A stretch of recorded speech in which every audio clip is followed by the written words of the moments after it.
Are you tired? We're tired. And that's okay. It is totally okay not to be okay during the holidays. Commiserate with your pals, Pitney and Amelia, as we talk about how we just can't even right now. Set boundaries, eat yummy food, and watch movies where people fight on Christmas, 'cause that shit's cathartic as fuck. We discuss 3 that we love: A Summer Place, The Ref, and the John Waters classic, Female Trouble. So get comfy and get ready to laugh, 'cause we got you.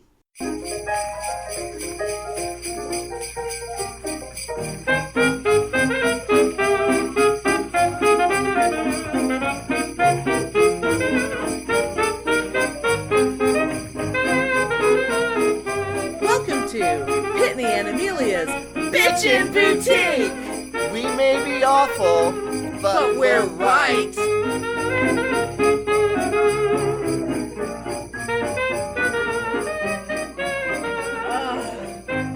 I'm so tired. I'm so fucking tired. Oh, I know, honey. I live tired. I absolutely live tired. I'm so tired that I got permission from my therapist to this Christmas season, this holiday season. I have permission to basically hibernate and not be social if I don't fucking want to. See, that sounds like heaven to me. I mean, I probably won't actually do that, like, to that extent, although I'm very fucking tempted. Because, like, last year, it was very easy to just kind of not. Oh, because it was the Christmas of COVID. It was COVID Christmas, yes. Yes. Now it's all, everyone's vaccinated and whatnot. So there's no excuse to not get together with your families. And it's like, unless I don't want to. But see, like, here's the problem. So, like, I see my therapist every other week. And the last several appointments, it's always, we will have talked about how important it is that I do something for me. And that, things that I want to do to take care of myself and things that I want to do for me. And then 2 weeks go by, and the next time I see her, I tell her that I didn't do shit because within seconds of the last appointment, my entire world fell apart. Yeah. And I spent the intervening 2 weeks in utter hell. And then I talked to her again, and then the 2 weeks in between that appointment and the next appointment was utter hell. I mean, I'm not kidding. The last appointment was me telling her about the previous 2 weeks, which was not, I'm not kidding, 10 minutes after the previous appointment was my dog having a seizure. The first seizure of his life, and the next 24 hours following that, he had 4 seizures. He was, under observation in a vet's office. And I did not know my dog was going to survive. And then he got better. He's way better now. I mean, happy ending for that. I mean, he's doing super good. well. He's practically a puppy again because he's so fucking healthy right now. But, my dog has a seizure. My father falls down again. He starts the year with 4 spinal fractures, one after another. And then he's doing so great that one day he gets up out of the chair and falls down and breaks his fucking pelvis. And then, just when that's starting to get a little bit better, he decides to jump up out of his chair to go answer the door, and he falls and breaks his fucking wrist. And it's like, if you could just stay in your fucking chair. Who told you to answer the door? Nobody's going to your door. There's no one, nothing is important. Sit your goddamn ass down. So, I know, and your poor dad, because, like, it seems like every time I talk to you, he's fallen again. And most of the time, it's nothing, but it's just like, oh my God, that man falls a lot. That's really scary. And the thing was that, like, he was falling a lot before this year, but this year, it's like, those spinal fractures, the first one was a fall. The 3 following that were spinal fractures that were caused by repairing the previous one. Yeah. It was going in for surgery for a repair, and the trauma of the surgery caused the next vertebrae to break. So the last one was the last one because they decided just like, let's just not touch that one and let it heal on its own. Which is the only reason why we didn't have another break after that. But anyway, so like, I am running out. I have no gas in my tank. Yeah. Oh, and then my car decides to die on Thanksgiving. Like, coming back from my in-laws' house for Thanksgiving, the engine light comes on. I take my car in, and we get told, oh, well, for engine light problems, it's like they're so far behind. They don't have any mechanics. Oh. I don't know if it's because they're all dead or what, but we were 28th in line to even have someone look at it. So it could have sat there for 10 days to 2 weeks before anyone even looked at it. Yeah. But then the next day they called us, and I think someone saw my name because last year, I honestly cannot remember if we talked about this on the show, but last year my car was in the shop for 2 months. Oh, yes, we did. For a computer problem that was basically this little computer chip in my car thought there was something wrong with my car when there wasn't anything wrong with my car, but this magical computer chip makes it so the car won't go because, well, the car's broken. Except no, it's not. Yeah, because what and was it? There you was can no only way go to like convince 40 it. miles an hour or something. Oh like no, that. it was more like 15. Oh like my God. They called it limp mode. So my car had gone back into limp mode this year, and we took it in there, thinking, oh well, hopefully it's nothing. So then they called the next day after thinking, oh my God, it's going to be there for 2 weeks before they can look at it. The next day they called and said, oh, good news. We went ahead and looked at it anyway, and it was just that there was low oil. So since you needed you were due for an oil change anyway, we just went ahead and changed the oil. And so we're just going to keep an eye on the oil pressure and, come back, after 1,000 miles instead of 3,000 miles or whatever. Yeah. And then we'll, no problem. And I swear to God, it's because they saw my name and were like, we are not fucking this woman over again. Oh, yeah, because I remember that, and I remember being shocked that they just should have given you a new fucking car. Because that car is not that old. No, it was like 6 years old. But the problem was, it wasn't just my car. This was a computer programming problem that had to do with a recall. It wasn't my car. It was all the cars. It was car after car after car was just going into limp mode and couldn't come out. So this was a massive problem across the country they were having to deal with. Ugh. So it wasn't just me. So, and the local people were incredibly nice. It was corporate that kept acting like I was being unreasonable. Yeah. But anyway, so, one thing after another lately.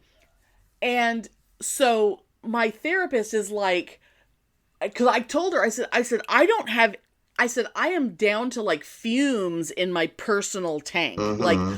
But because I have to go take care of my dad 3 to 4 times a week, I do not have the option of just saying, fuck it, and just turning my back on the world. Yeah. I don't have the option. My job needs me. My family needs me. I have shit that I have to do. And I don't have the option of just not doing stuff. And so I don't know how I can do all that, plus do all the social obligations of the goddamn holidays. Mm-hmm. And normally I would love to see people, especially people I haven't seen in a long time. I'm not an antisocial person, but right now, I don't want to see anybody. I just want to go into a cave because I'm fucking tired. And she was like, if they love you, and they know you, then they know how tired you are. And so everyone in your life should understand how tired you are. Oh yeah. So if you go to a gathering and you stay for an hour and then go, okay, I'm going, bye. Nobody, if they truly love you, no one will give you shit. And I was like, oh my God, I really hope that's true. I've done that many times. Especially, when I lived in San Antonio. Yeah. I had a lot of friends that had a lot of kids, and I loved them and I loved the kids. I do love the kids. But they knew that it was hard for me to deal with screaming kids. And I would arrive and I would stay for a couple hours and eat and do what I had to do and get through it and then be like, okay, I'm going now. And they're like, oh, well, we were hoping you would stay until midnight or stay the night or whatever. And I was like, yeah, no, I'm sorry. I just can't. Yeah, there's been nonstop screaming for the last 2 hours. They understood and it was fine. Right. And I did talk to my husband about it, and this actually worked out on Thanksgiving, because the first conversation I had with my therapist was actually right before Thanksgiving, and because I told her, because she was like, you have every right to throw people out of your house. You have every right to say, okay, I'm ready to go to bed, get out. And I was like, yeah, but the amount of energy it takes me to be able to do that. Because I have to psych myself up to be able to say something to somebody. Mm-hmm. Which is why I don't tend to say anything to anybody. Yeah. Which is why I've been a fucking doormat my whole life. Is because it takes so much effort for me to do that. So if I don't have the energy to just get through a day, how am I going to get through a day as a badass, Yeah. So I talked to my husband before Thanksgiving and I said, it is just going to have to be your job to keep an eye on me. Mm-hmm. And I might not have the ability to say, oh my God, we have to go right now. Like, you're just going to have to pick up on the cues. Yeah. And know that I can't take another minute and get me the fuck out of places if it's time. And he's probably totally on board with that, right? He was. On Thanksgiving, we did not stay past the point where I couldn't be there anymore. Mm-hmm. And there was, I love my in-laws. They're a very nice family. But there's always yelling for no goddamn reason. Yeah, that sounds like my whole family, yeah. It's like, it's just, there's certain stories that get told, and every story has some sort of extremely angry component to it. And it's like, this event happened 40 years ago. You can't still be pissed off about it. And just yelling and yelling about how horrible it was. And it's like, okay, first of all, you don't need to be telling the story because everyone has heard this story. Right. Well, it's tradition. It's always tradition. There are certain stories that are like, it is literally a Christmas tradition for me to hear the story of how my mother-in-law refused to believe she was pregnant with my brother-in-law. For months, she was pissed off that she believed doctors were lying to her and refusing to believe she was sick when she told them she was sick because she didn't feel well. Oh my God. And those damn doctors didn't listen to her. And then eventually, and I won't go into the whole story because God damn it, this is a long, detailed story that I've heard for 25 years. Yep. That eventually it was, okay, fine, I guess I'm pregnant, but it's with a girl because I'm not having another boy. And as I mentioned, it was with my brother-in-law because there are no sisters. Because, that generation, though, that sounds like my whole family. Yeah. I mean, I mean, yeah, there was a vasectomy involved, and there is a reason why it was hard for her to believe at first. How could I possibly be pregnant when my husband I know, had a if a vasectomy? doctor tells you you're pregnant, you're fucking pregnant, And really, you've been pregnant before. Mm-hmm. You know what being pregnant feels like. Well, You're a in little fucking denial, lady. Yeah, I was just gonna say, a little denial goes a long way, and It's a lot of denial. I mean, I get it. About that. But then again, keep in mind, this is Christmas, and I'm always sitting next to the child she's talking about, who's just sitting there muttering under his breath, "I love you too, Mom." Every fucking Christmas. I love these people. I love this family. They are incredibly sweet people, but this is a lot to go through when you're tired. And it's a lot of yelling and a lot of anger to cycle through for the holidays.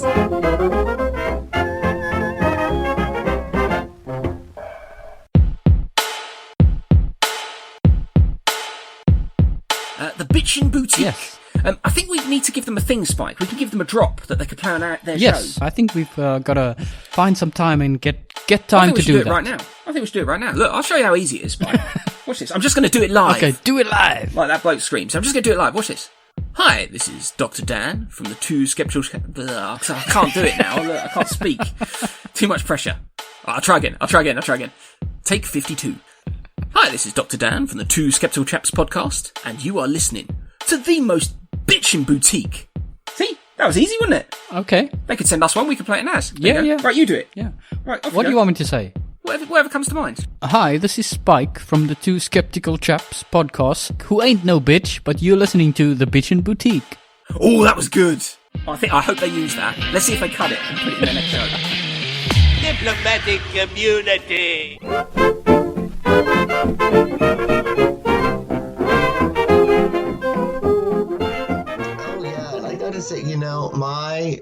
I gotta say, my favorite holidays in memory, honestly, there was maybe 3 years when I lived in San Antonio that I spent Christmas by myself.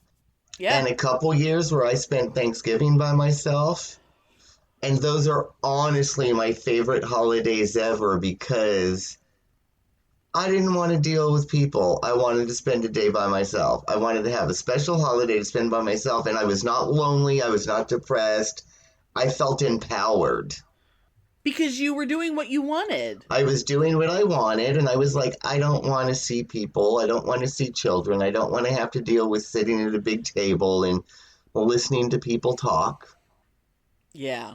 I just don't want to deal with it. And those were my most fabulous holidays ever. I did what I wanted, and I stayed home, and I probably played Skyrim all of those holidays. I'll bet anything.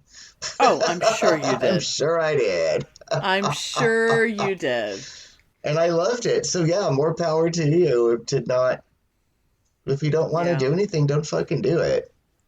And he's like, I'm sure there's going to be certain holiday things that are going to take place, but I'm going to make absolutely sure that they don't last entire days. It's not going to be, I'm going to show up at your house at 10 in the morning and I'm going to be there till 10 o'clock at night. Hell no.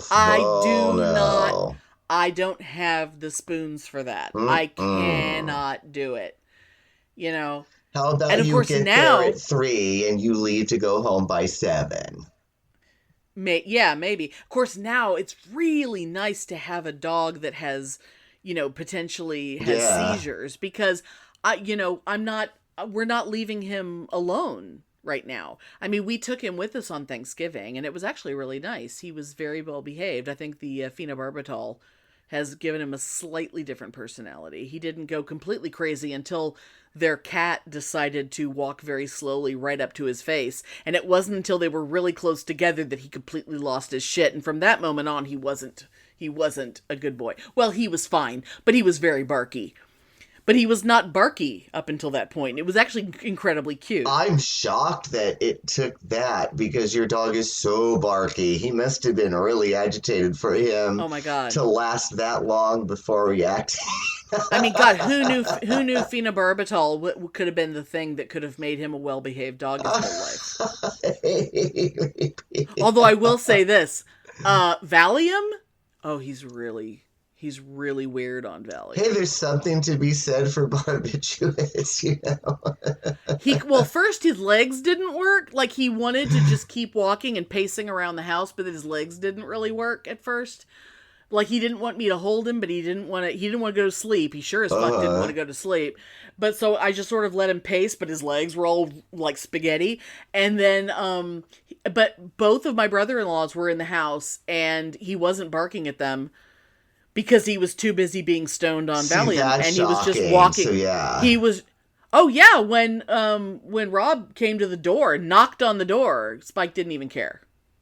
See, that's shocking. Absolutely shocking, yes. It was really, really weird. Yeah, Valium was interesting.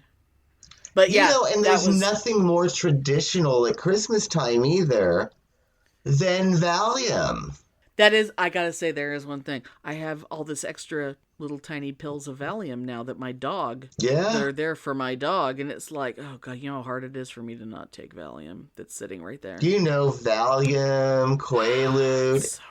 It's traditional on Christmas because the thing is, everybody says they love Christmas. Kids love Christmas. Adults hate it because it's a nuisance, it's a pain in the ass, and it's stressful, and adults don't like it. I sure as hell don't. I haven't in years.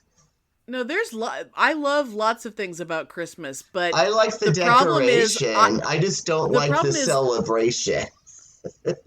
Christmas has not... I don't get to have my own Christmas. That's the problem. Mm-hmm. You don't get to have your own Christmas unless you have kids. When you have kids, you earn the right to have your own Christmas. But if you don't have kids, you're forced to participate in other people's Christmas. And so I still have to spend Christmas, at my... Yeah, or I was going to say, you can do dad. what I did and just refuse to go. But the difference is you're talking about your family, and I'm not talking about my family. That's a big difference. Yeah. Yeah. And it would be, there's like, the first year when Mom died, I could go on and on about all the turkey soup, the war over turkey soup. Oh, yeah. That's a whole other thing. But, the family tradition of using the carcass from the Thanksgiving turkey to make soup on Christmas Eve. And my mother always did it. And when she died, it was like, well, we have to have turkey soup. And I'm like, okay, well, I'll do it. Because of the three of us, I'm the one who cooks. Yeah. And it's like, well, we should all do it. Oh my God, we should all do it together. It's like, okay, it doesn't take three people to make a pot of soup. And the first year, it was all like, what are you doing? What are you doing? What are you doing? And it's like, okay, first of all, gross. Yeah. And it's just get away from me. And... are you putting chicken stock in there? I'm allergic to chicken. It's like, yeah, every year when Mom did this, I guarantee you there was chicken in the fucking soup and you ate it and you didn't die. So shut up. All this bullshit. I can't have dairy. I can't have chicken. Oh my God. Is that, is there a sweet potato in that? Oh my God. Is that a carrot? It's just like, go away. And then one year it was, and then the next year it was, well, I really, really think that we should all participate. And so I wrote a big long email explaining, okay, if you want to participate in the making of the soup, let me explain to you everything involved in making turkey stock. Every step, because they were all like, they didn't like the fact that I was making the turkey stock in advance at my house and then just bringing over pre-made turkey stock. Yeah. Well, I thought we would make it together. It's like, you don't fucking know what you're talking about. Yeah. You don't know how much work that is to fish all the bones out. It's like, you don't even know what you're saying. So I wrote a big list. You should have just made them do it and just been like, okay, this is what Mom did every year. Fucking do it. Yeah, Mom would wake up early in the morning and start cooking. You guys never set foot in the kitchen. Mom didn't do anything else but make soup all day long. You never even saw her do it. Yeah. Because that's how you people are. I was in the kitchen with Mom. You guys were watching football or whatever the fuck you people do. Oh, You know? and that's something else I hate about holidays. Holidays. Why is there always fucking sports? When the goddamn sports come on. Oh, please. That's one nice thing about my household is there's no sports in my house. Because I married someone who also doesn't like sports. Oh, God. Yes. It's fantastic. But goddamn it, sometimes if we have people over for like a holiday meal, who the hell told you to turn on the television in my house? Why do you think you get to turn on my TV to watch TV in my house? Get the fuck out. Yeah, and you know, it's funny because it's like, I'm very sad that my whole family is dead, you know. Except and I miss them because I miss certain family gatherings. Of course. I miss Easter. I miss St. Joseph's Day. There's a lot of stuff that I do miss that was like unique to my family. I was going to say, does anyone do St. Joseph's Day but your family? I don't particularly miss Thanksgiving or Christmas, though. Yeah. Because Thanksgiving was always boring. It was goddamn sports. Ugh. And then Christmas, the worst. Like clockwork, we'd get up, we'd open our presents. My dad would be an asshole. He would refuse his gift. He would say how much he didn't like it. He would demand that whatever it was, it be taken back. Oh, God. And then within 5 minutes of us getting done opening our presents, he would be an asshole and me and him would get in a fight.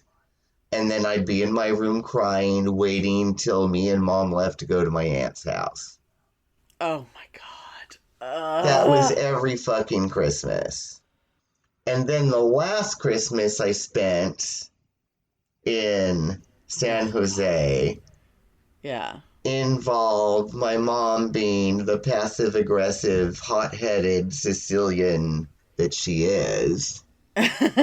Because I was going to spend Christmas Eve with my family and Christmas Day with my boyfriend and his family. And that was not acceptable. That was not acceptable. So the last Christmas I spent here before I moved to Texas was my mother coming into my aunt's house, ignoring me, throwing gifts from the door at the Christmas tree. Oh my God. Well, announcing, isn't anybody going to help me with these boxes? And then her just throwing the gifts and not speaking to me all night. And then her yelling at my cousin because my cousin wasn't going to be there on Christmas. He was only going to be there on Christmas Eve. She's like, I guess none of the children in this family know that Christmas is supposed to be spent with their mothers. Wow. So, yeah, I've always fucking hated Christmas. Oh, God. For a long fucking time. And I enjoyed it in Texas because I largely did my own thing. Right. Yeah. And then when children became involved, I either came back to California and it was just me and Mom and it was fun, or I stayed home by myself, or I for many years I had my Christmas parties for many years, remember? Yeah, yeah. And that was my thing, my term, my friends. Yeah, and you'd like cook a goose, or you'd do the giant Christmas salmon. Yeah, but I hated family Christmas. Hated it. Oh, God. See, that's one thing is I never had to deal with extended family anything because we never lived near extended family.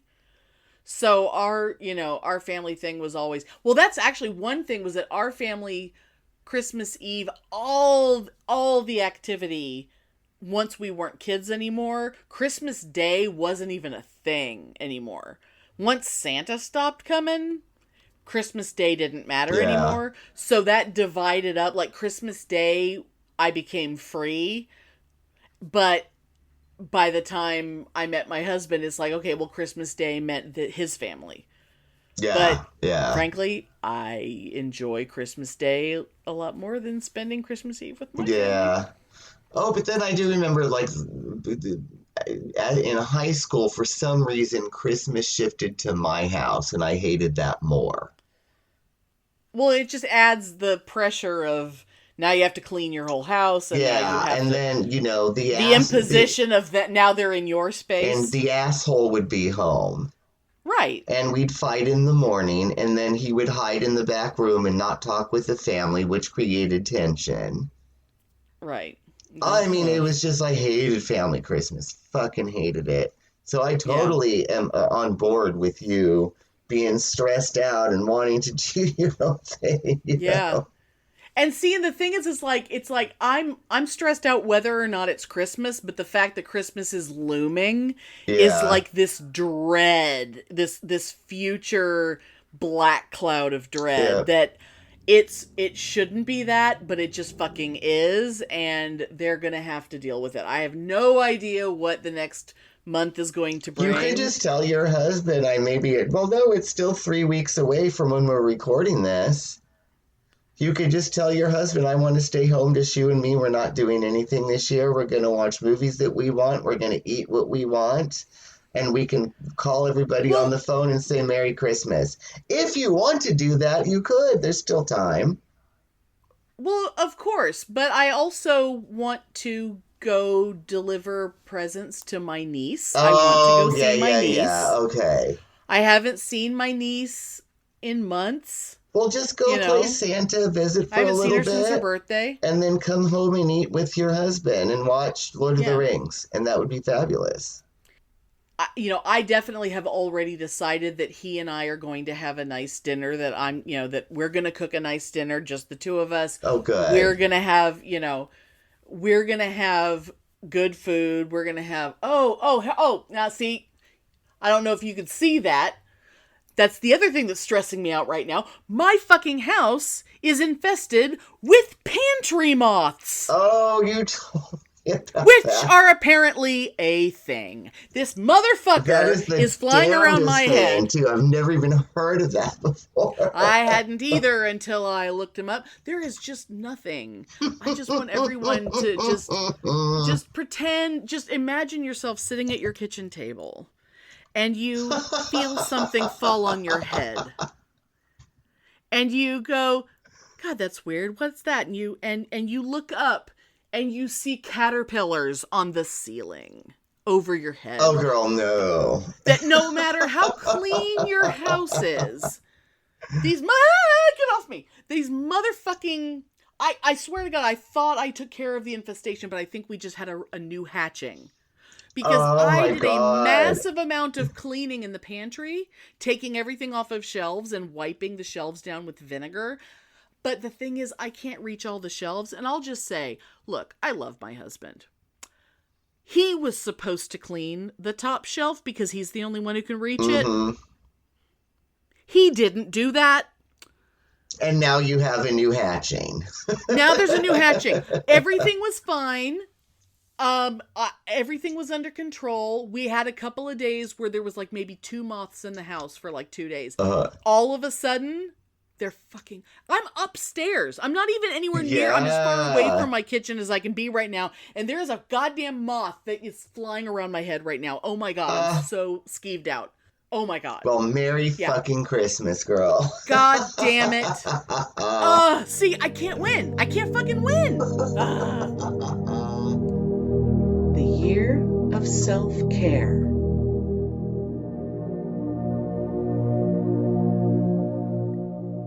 You know how they say that at Christmas time we get to feel like kids again? Well, let's take that shit seriously this year, for self-care purposes. I, your Christmas fairy godmother, give you full permission to act like a kid. If you're feeling pissed off or upset, you have my permission to throw a tantrum. Now, you might not want to do it in front of your boss or your family. And let's not do it while we're driving, okay? But what's a creative way you can throw a tantrum? How about screaming into a pillow, violently popping bubble wrap, or, oh my god, next time you're at the store, pick up a thing of those little paper Dixie cups, and when somebody pisses you off, set them up on the floor like a little city and stomp on them like you're Godzilla. And you have my permission to have as much goofy fun as you can. I have this big package of cheap coffee filters left over from like 2 coffee makers ago. Those things are perfect for cutting into snowflakes and taping to the window. Put on that Santa hat you bought a few years ago and just wear it around while you run errands. Why not? You're adorable in it. Blow soap bubbles. Color outside the lines. Say hi to every dog you see. Try to remember that favorite thing you haven't done since you were a kid and do it. It's Christmas. You can get away with all that stuff. Auntie Amelia says so.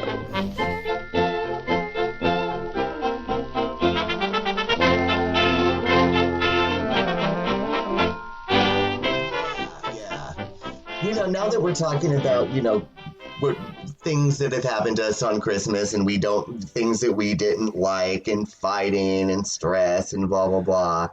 And how much Christmas can suck. Yes. There's something delightful about fighting and tragic Christmas things in film.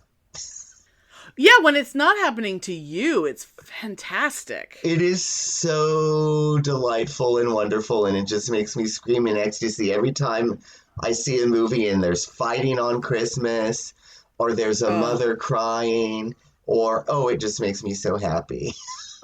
Oh my God. Just the pinnacle of holiday awesomeness is just, the destruction of holiday decorations and anger. Because it has been my tradition for, at least a decade, I think, on Facebook. Yeah. Every Christmas, I post this GIF that is, I had no idea what the fuck it was, who the hell it was. It is just obviously late 50s, early 60s Technicolor. Very much so. This woman just slapping another woman so viciously across the face that she twirls and falls into the Christmas tree, and the Christmas tree falls down. Yeah, she and the Christmas tree end up on the floor. And I love it. And it's I glorious. posted that every year. And I think it was just last year. A friend of mine named Marie, who I used to work with at the nursing home, was like, that is from this movie called A Summer Place. It's a really, really good movie. And I was like, I had no idea what the fuck it was from. It was just something that I found that thrilled me. Right. For years, I honestly thought for whatever reason that the woman being slapped with Jessica Fletcher, and that it was Angela Lansbury? Yes, and that it was Angela Lansbury, and it was some weird thing from Murder, She Wrote. I thought that for years. Oh my God, it totally could have, it totally is like an alternate universe Rosemary Clooney slapping the shit out of Angela Lansbury. Yeah, I mean. Totally is that. I totally thought that's what it was, but no, it was Sandra Dee being slapped. That's so exciting, though. And so, I mean, doesn't everyone want to slap Sandra Dee? I mean, that's amazing. That's amazing. And anyway, so I love that. So, like I said, that is one of my Christmas traditions, is posting that thing every year because it's just so delightful. Oh, it's so good. And so I was excited to finally see that movie. And that scene is the only scene in that movie that has anything to do with Christmas. That's it. Is it? It's a very... I've never seen it, which is shocking to It's me, long. It has to be like 2 hours and 20 minutes or something, which is really fucking long for a movie of that era, where all movies were like, 70 to 80 minutes. That was crazy that this movie was that long. It seems like, for me, it would have been the kind of movie that, like, there was a period where I saw, like, I used to watch things like Where the Boys Are and like that Elvis movie Girl Happy, and there were like all these movies that were like that time period that I would watch just over and over again, like Gidget, like shit, like weird. I don't know why, like anything that was like beachy and early 60s, I was very into. Where the Boys Are is such a fantastic movie, everybody. If you've never seen it, there's something appealing about that fashion in Technicolor.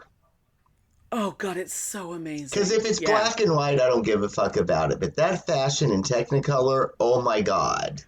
It's like the cars and the fashion are all, and the architecture and everything is already so glorious. But you put it in Technicolor, and it's just like everything is an Easter egg. Everything is just glorious. I wish life was Technicolor, but alas, it is not.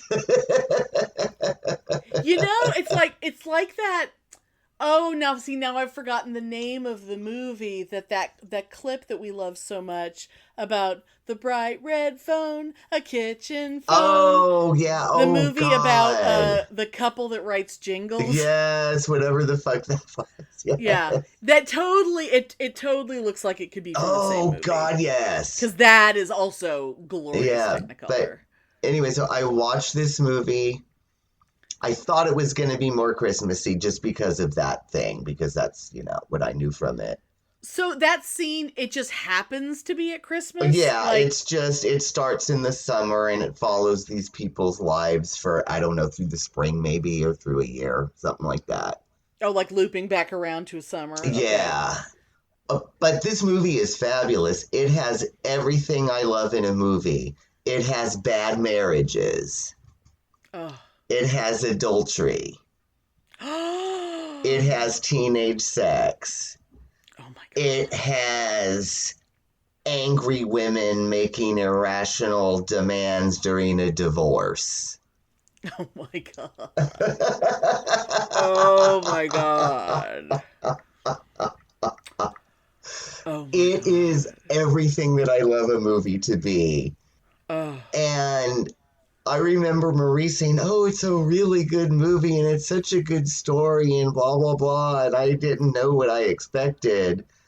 But no, that movie it's fabulous, but it is just trash. Oh, that's so good. I mean, it's not like Valley of the Dolls trash, but it's trash, especially for that time. Is there anyone else of significance besides Sandra Dee in it? Is it like Tab Hunter or anyone else? No, it's nobody I've ever heard of. Okay. But when I mentioned it to Mom, she's like, "Oh, I remember that movie. It has me in it." And I was like, "See, my mom would have totally known it too." Yeah, and but it's nobody I'd ever heard of because I don't know. But see, our moms were like of the generation that saw every fucking movie that came out because there was nothing else to do. And they knew every actor, so yeah. Oh, but it was so fabulous. It was terrible marriage. Awful marriage. And they're down on their luck and they're running this hotel. And then these old friends call. They want to come and stay at the hotel because the man used to be a lifeguard at the resort back in its glory days. And now he's rich and he wants to bring his wife there to try to rejuvenate their marriage. Oh, yes. And then the husband is like, "Well, I don't want him to come because he just wants to show off his wealth." And the wife is like, "Oh, honey, we need them to come. We need the money and blah, blah, blah." But it really is because she used to be in love with him. Oh, my God. Oh, my God. And so they come, and of course, their marriage is shit, too. And he is married to this woman named Molly. Molly. No, I'm sorry. Molly's the daughter that gets slapped. The bitchy mother is Helen. Oh God, there's hardly a bitchy and name Helen than Helen. Is a prude, money grubbing, anti-sex, overly strict fucking bitch, right?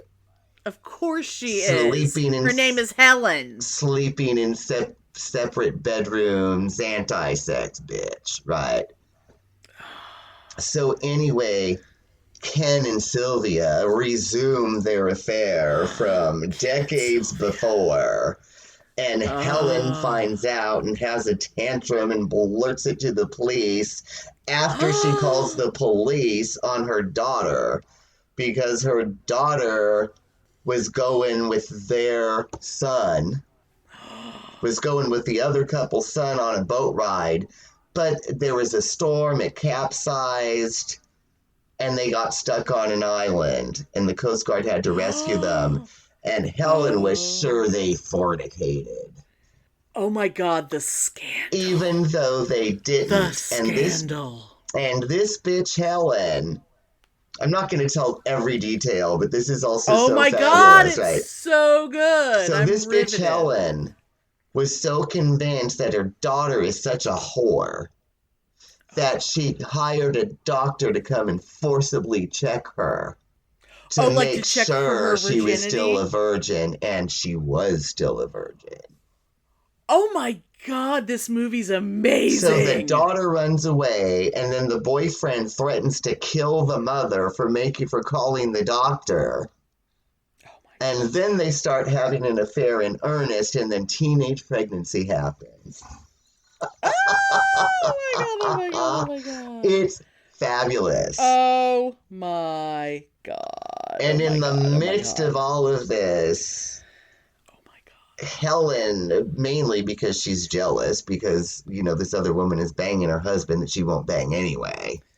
Well, who would want to bang a Helen when you could bang a Sylvia? Yeah, so Helen slaps Molly in the Christmas tree. So that's Helen. Yeah. So it's like this Merry Christmas, Mama. And, she's very sweet, trying to be nice, even though she knows her mom is a cunt, right? Right. But then because she's jealous and, her fornicating daughter, she slaps her viciously. Oh my God.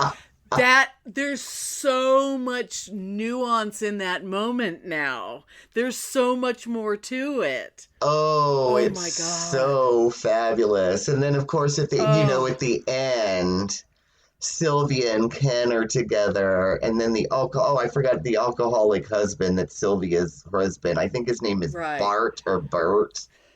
He's in the hospital or rehab or something for liver failure or something. I don't even remember exactly. And then Helen is off sucking on her sour grapes. And Ken and Sylvia are happy because they've been in love since they were 20 years old. And then guess what? They are supportive of the teenage pregnant couple and are and help them get married even though they're underage. And then at the end, everybody lives happily ever after. And I love it. The adulterers and the fornicators live happily ever after. As they should. And the other two people are left sucking sour grapes. That is fantastic. It is a really good movie. And like I said, it is trash. Oh my God. And to think we would never have known of this glorious thing if there wasn't the fabulous gif of a woman smacking another woman right into a Christmas tree. And I'm still going to post it again this year because I do every year because it never gets old. It just never gets old. It's so good. And it's even better as a GIF because it just keeps cycling over and over again. You can just watch it for 20 minutes straight. Oh, yes. And it's so fabulous. Yes. Oh, it's fantastic. And the artful way that, remember, she if I remember right, she artfully grabs a piece of tinsel as she goes down, and there's one red ball hanging off of it. Oh, yes. Yes.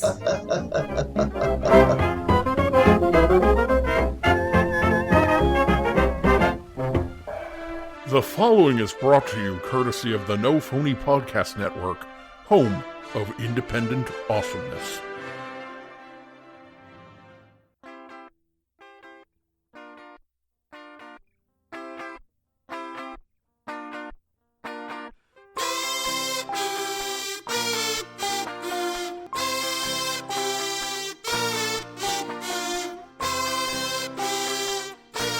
Listeners of this fantastic show. My name is Melissa, and I am the host of the Brook Reading Podcast. Each week, I read and review a book from all across the genres and provide you with summaries, author information, movie adaptations, and relevance in history and society.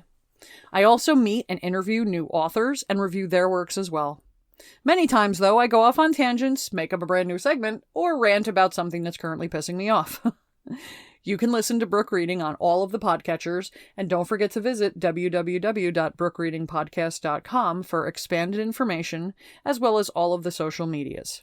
The Brook Reading Podcast is a proud member of the No Phony Podcast Network.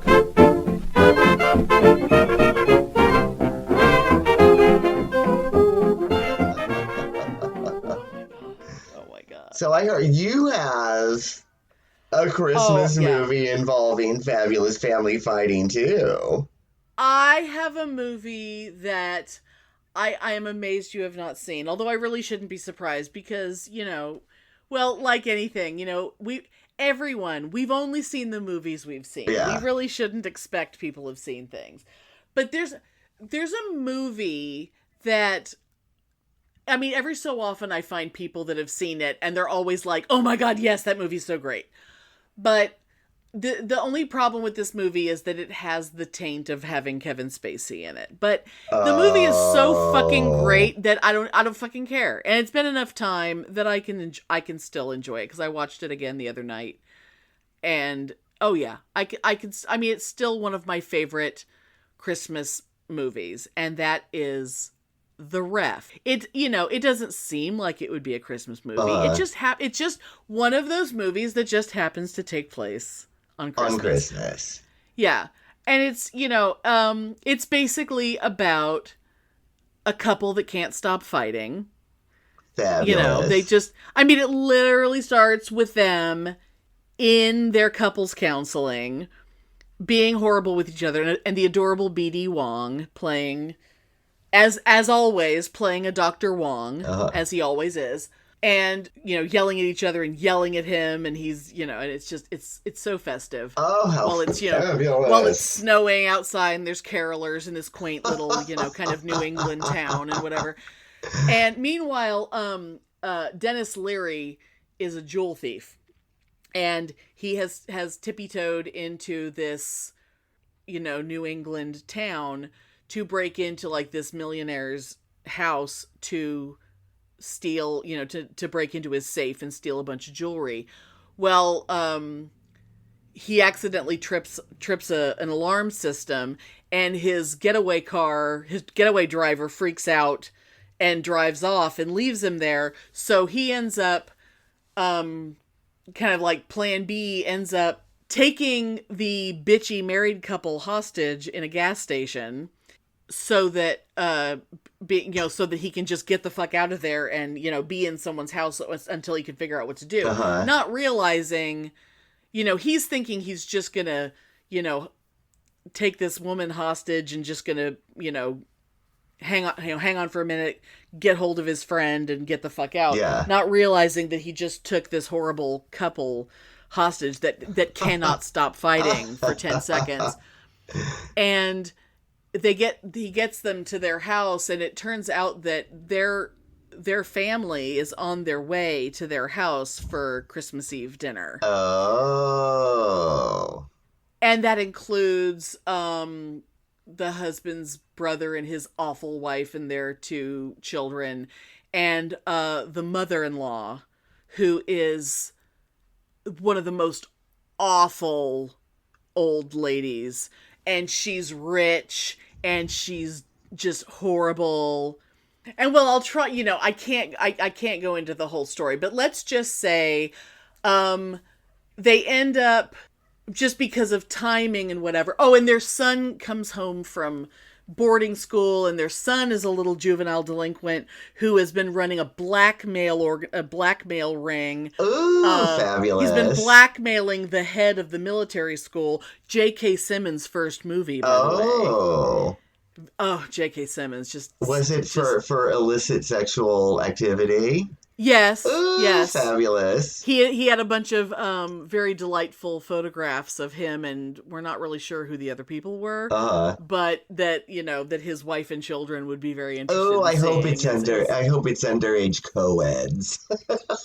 I'm not entirely sure, but I know there's some special outfits involved. I mean, we didn't really get to see the pictures, but they were quite scandalous. But so I mean, it's just this ridiculous thing. But basically, this couple can't, the thief, Dennis Leary, like, he keeps like reminding them, I literally am holding a gun in your face. Like, you people cannot stop fighting for 10 seconds. I'm the one who's allowed to yell because I have a gun. Like, I mean, there's so much yelling and so much fuck you, no fuck you kind of yelling. Oh, I would love it.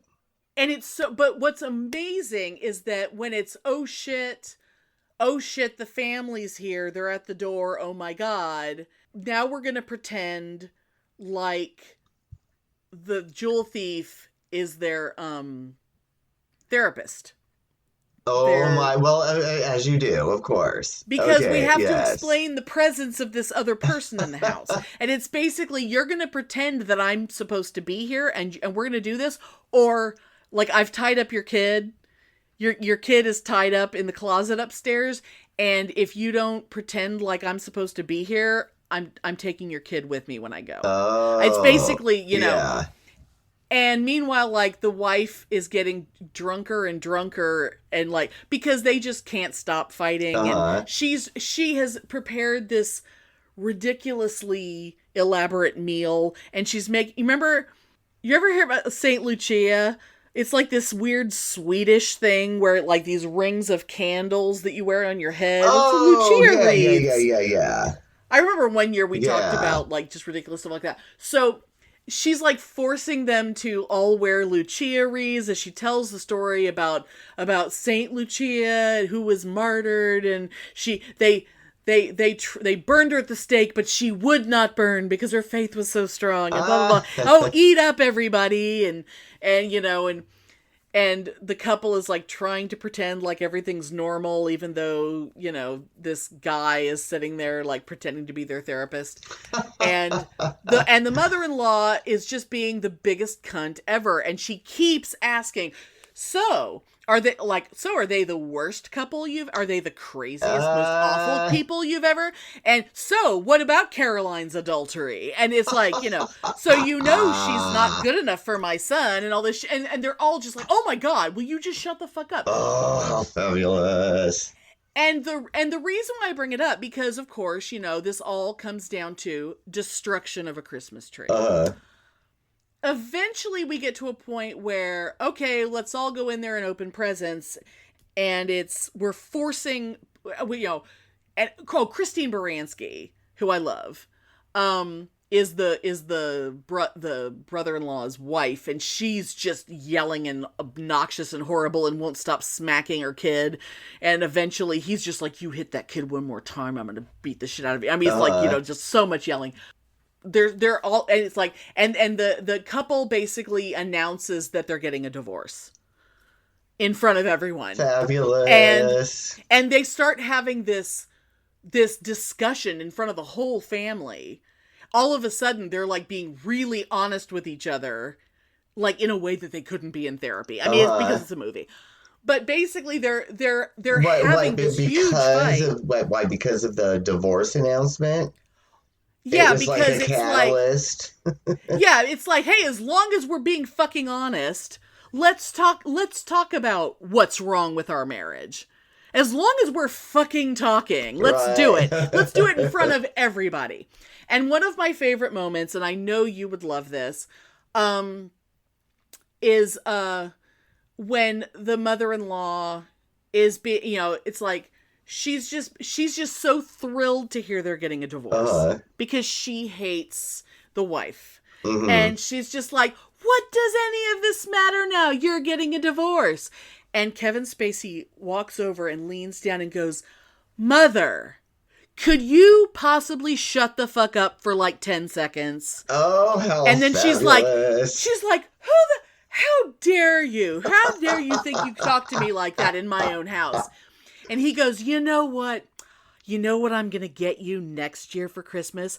A big wooden cross. So that whenever you're feeling underappreciated, you can crawl up and nail yourself to it. Oh, how fabulous. It's so great. But the thing with the tree is that because they're having this whole big thing, and then eventually everyone starts yelling. It's like, I've never seen such a Christmas. We're leaving. This is horrible. I can't believe you're talking about this like this in front of our children and blah, blah, blah. And Kevin Spacey just very calmly walks across the room, picks up one of those fireplace pokers, and just walks across the room and starts going, excuse me, and he starts beating the tree with the fireplace poker. Fabulous. Just beating the shit out of the tree, and ornaments are shattering and lights are exploding, and just, excuse me, until everyone shuts up. And then when they finally get quiet, he says, the corpse still has the floor, because his wife accused him of being a corpse. She was like, I just want to be alive. It's better than being married to a corpse. And so he's like, the corpse still has the floor. And he basically shuts everyone up, and then he goes back on to talking. But beating the shit out of a Christmas tree with a fireplace poker to shut your family up so that you can keep talking about your fucking marriage. That's fabulous. I mean, this movie is so great. And eventually we have the children have been, the jewel thief and the couple enlist the two children to tie up and gag their parents and the mother-in-law. It's like, Mary, gag your grandmother. It's just like, and just tying them up with tape and with Christmas ribbon and whatever, and just like basically like tying them to chairs and wrapping their whole mouths a million times in Christmas ribbon. And it's just, it's so great. And of course it all ends up kind of, happy ever after or whatever, but there's so much yelling that takes place before you get there. I hope the marriage does dissolve at the end, I hope.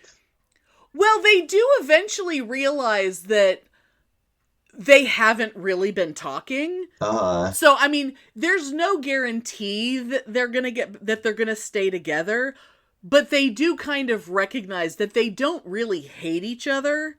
It's just like they're had way more fun that night than they've had in years, because they got to basically tell his mother to go fuck herself. And they got, that they finally got all this shit out.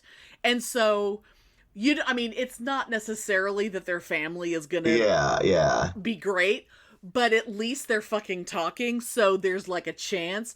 But it's a much happier, they end in a better place than where they started, and it's all because they were taken hostage by a jewel thief. But I mean, as Christmas movies go, as Christmas movies go, I would rather watch that than It's a Wonderful Life any day. Which, by the way, I still contend is not a Christmas movie. It's a movie about suicide that just happens to take place on And I've said it before, and I'll say it again. I have never watched it, and you know why. Oh, I know. But I've only seen it like once. I heard about it for like 30 years before I was like, well, I guess I should watch it. No. And then I watched it and I'm like, Yeah, never watched it. Like, I really don't. You're not missing much. Yeah. It's fine. Never watched it. Never will. I know. In Spanish they say, Feliz Navidad, this Christmas. When we're away, we know you miss us. All I can say is excuse my Christmas. But I think in closing, we need to talk about the most fabulous Christmas scene in the history of all films. The ultimate. Absolutely. And this will be 1,000 years from now. It will still be the best Christmas scene in the history of all film. No one will ever top it. No, yeah, absolutely. And of course, I defy anyone to find something better. Of course, we are talking about Dawn Davenport in Female Trouble. Mm-hmm. Waking up with the toilet paper on her big beehive hair. In her green nightie with her big fuzzy slippers going down the stairs, cooing in excitement over her gift. The only thing that she asked for was her cha-cha heels. Cha-cha heels. Black ones. And her parents did not get her the cha-cha heels. They bought her some ugly black flats. I mean, she's far too classy to walk in flats. Yeah, so remember she looks at it, she says, "What are these?" And then she throws them on the floor. She says, "I'll never wear these ugly shoes. Fuck you people, you ruined my Christmas." And then she stomps on all the Christmas presents and throws the Christmas tree on top of her mother and then runs away from the house in her lingerie and then goes and fucks somebody in the junkyard. That's right. Best But before Christmas we see her scene running ever. off, yes. And when she doesn't just throw the Christmas tree down onto her mother's laying on the floor going, "Not on Christmas. Oh, that's not right. on Christmas. That's right. Oh, Dawn, won't you please join us in a carol? Oh my God. And she's like, Silent yeah. night, holy night." That Oh, movie, goddamn and the it. thing that tickled me about it the first time I saw that movie is the father. Oh, God. Looks exactly like Verity Noslin's father. Yeah.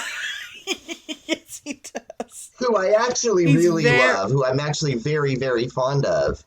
Who I Yeah. did learn he is still alive and he's still doing fine. Oh, that's good to But- hear.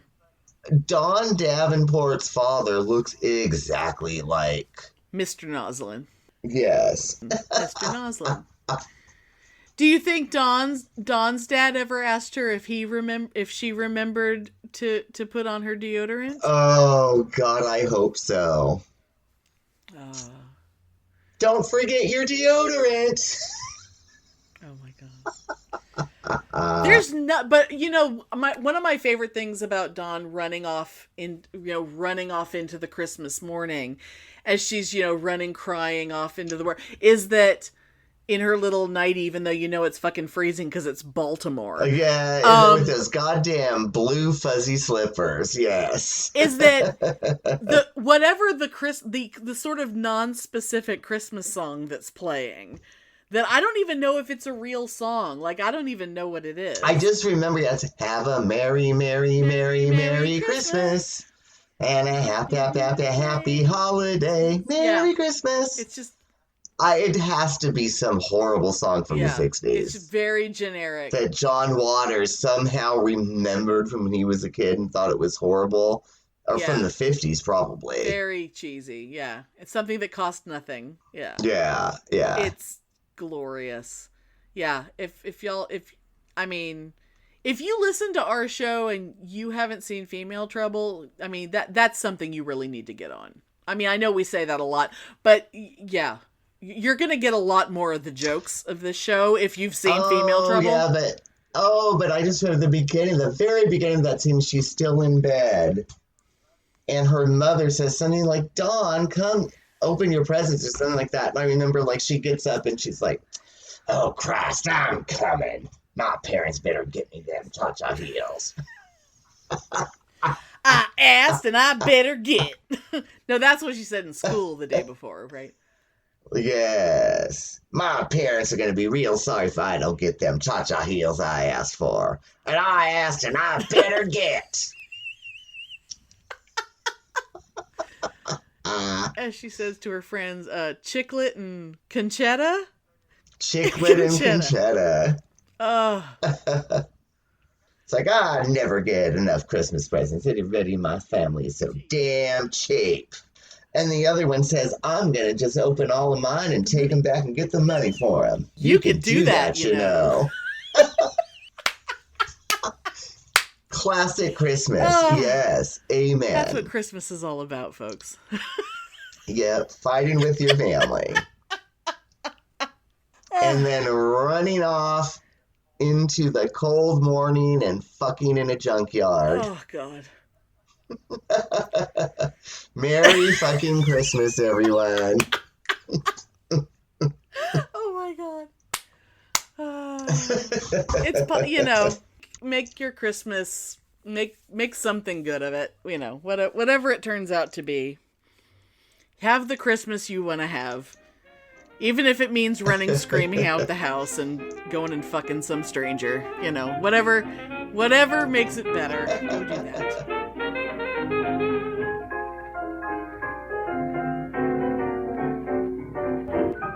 Thanks for listening. If you enjoy our show, please take a moment to rate us and review us on Apple Podcasts or Stitcher. If you send us a screenshot of your review, we'll send you a Bitchin' Boutique sticker. Everyone loves stickers. Please subscribe or add us to your favorites wherever you get your podcasts. Subscribers get new episodes first and are also more attractive. Drop us a line anytime at PitneyAndAmelia@gmail.com. We'd love to hear from you.